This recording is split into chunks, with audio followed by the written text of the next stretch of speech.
nós vimos as grandes construções, os grandes feitos do imperador Nabucodonosor. Porém, vem a queda. Você quer saber o que aconteceu? Então, bora pro vídeo.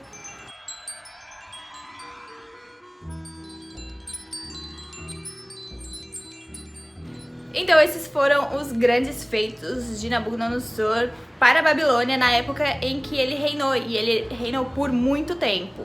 Porém, a gente sabe que nem só de grandes estruturas vive o império, e ele tinha que expandir. Ele não tinha opção, ou ele expande ou ele suprime por outros povos. E o povo mais perto dele era Judá, então ele pegou o reino de Judá para ele, que não ofereceu muita resistência, eles não tinham muito poder. Então ele pegou aquele povo, ele destruiu a capital dos hebreus, Jerusalém, ele tomou tudo pra si. Porém, lembra daquela imagem? O que a gente tem? O mar Mediterrâneo. E naquela época existia uma grande força entre religiões, porque o povo hebreu, eles ficavam muito contra o pessoal da Babilônia, porque eles eram politeístas. E o povo hebreu era monoteísta, tanto que nasceram duas histórias muito famosas nessa época, que era o dos jovens da fornalha, né? Que era o Sadraque, Mesaque e Abednego, que eles se negaram a beijar a estátua lá de Nabucodonosor, a estátua de ouro, porque eles só adoravam a Deus. E eles foram o quê? Jogados na fornalha, porém eles não morreram, eles ficaram intactos porque Deus protegeu eles. 1-0 para Deus, 0 pro povo politeísta. E então jogaram o que? Daniel na cova dos leões. Daniel saiu o quê? Tranquilo. Então ele virou o conselheiro de sonhos de Nabucodonosor, né? E são histórias que? Bíblicas. Aconteceu isso? Não! Né? Até onde a gente sabe não aconteceu. Enfim, quando eles resolveram brigar por todo esse território, o pessoal lá de dentro de Jerusalém não quis. Por quê? Porque eles era a briga dos deuses lá, que Deus era mais poderoso.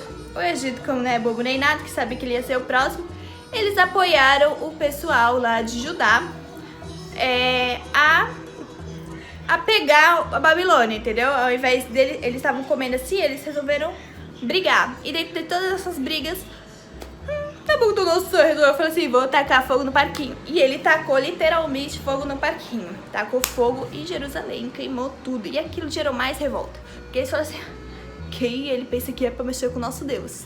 E eles foram lá e quebraram tudo de Babilônia. Porque lembra que eu falei que tinha vários infiltrados? Porque quando a gente tem uma grande potência, é rico, todo mundo tá lá. Aí tem outro lugar rico, que aí eles vão pra lá. E eles faziam muito esse contraste da Síria, né, que é o povo do norte, do Império do Norte, e o pessoal da Babilônia. Então eles transitavam esses meios que eram mais ricos, eles ficavam lá.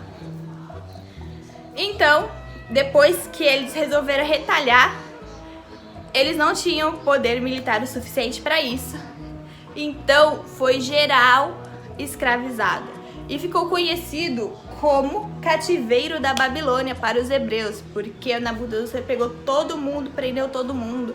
E foi a mesma remessa de Daniel lá, que foi conhecido como a cova dos leões. E ele previu a queda dele, né? E depois a gente pode falar isso num outro ângulo de vista, né? Sobre as histórias bíblicas. Babilônia é só a porta de entrada, gente. Então se acomode aí e deixa seu comentário sobre qual história bíblica vocês querem saber o outro lado. Bom, enfim. Eles prenderam todos os hebreus, escravizaram. Babilônia era uma grande potência.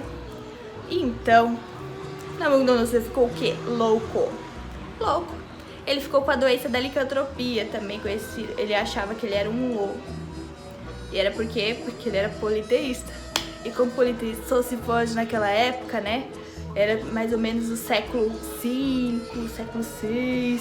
Então ele deixou o reinado dele. E nós sabemos que depois de um grande reinado veio a queda. E foi ladeira abaixo.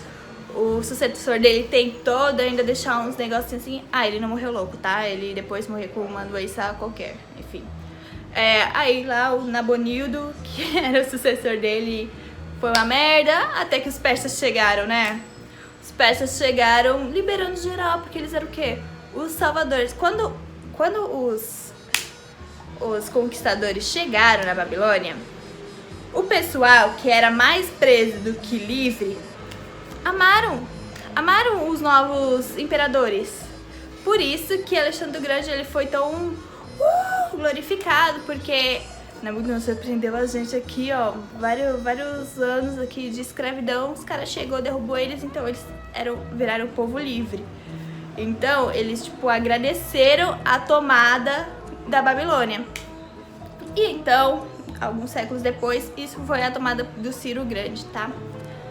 Depois, o que aconteceu? Alexandre o Grande, ele virou com a tropa dele expansionista também. Ele chegou e ele foi grande adorado na Babilônia.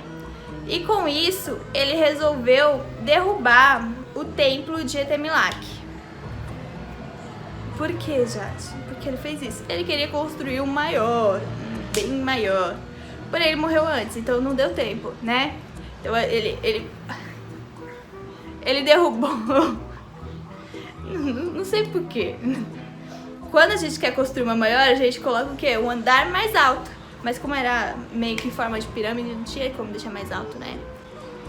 Enfim, ele não concluiu a obra, ele nem começou a obra, que nem vários prefeitos aqui na cidade onde a gente reelegeu várias pessoas.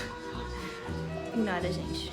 Enfim, moral da história, Babilônia, a partir daí, ela foi esquecida porque o Império Romano, não existia mais os gregos. O Império Romano, ele resolveu expandir pra cima. Então, ó, a gente tá com a Mesopotâmia aqui. Eles resolveram expandir assim, ó. Então, aqui, ó, até hoje o pessoal nem lembra que existe, nem lembra onde fica. Então, eles expandiram pra lá. Eles resolveram pegar a Alemanha, né, a Germânia. Eles resolveram pegar a Europa do Norte e deixaram o povo da Babilônia o quê? Em guerras, conflitos, até entrar em ruínas e acabar com tudo. Tanto que as grandes escavações importantes em busca de respostas sobre essa época, sobre esse lugar, só foram começar agora no século XX. E desde o começo do século XXI, ninguém mais consegue... faz 30 anos que ninguém mexe lá e não consegue mexer porque lá vive bombardeado e muitos dizem que é de propósito, né? Que o Deus dos hebreus, eles não estavam deixando o pessoal em paz porque era a cidade do pecado lá, entendeu? Então, esses foram os altos e baixos do Império Babilônico, que foi os mais importantes do mundo hoje, não passam de ruínas. Vocês gostariam de ter ido pra lá? Jardins suspensos dizem que eram os mais bonitos. E a Torre de Babel? Vocês querem saber mais? Eu vou contar numa próxima história, no próximo vídeo, falando sobre alguns temas que foram usurpados. Porque vocês sabem que o conto mais antigo... eu vou deixar para o próximo vídeo, vou deixar só esse spoiler aí. Se você gostou, deixa o seu comentário, deixa o seu like, se inscreve no canal, ativa o sininho e nos vemos no próximo vídeo. Então é isso, I'll meet you again.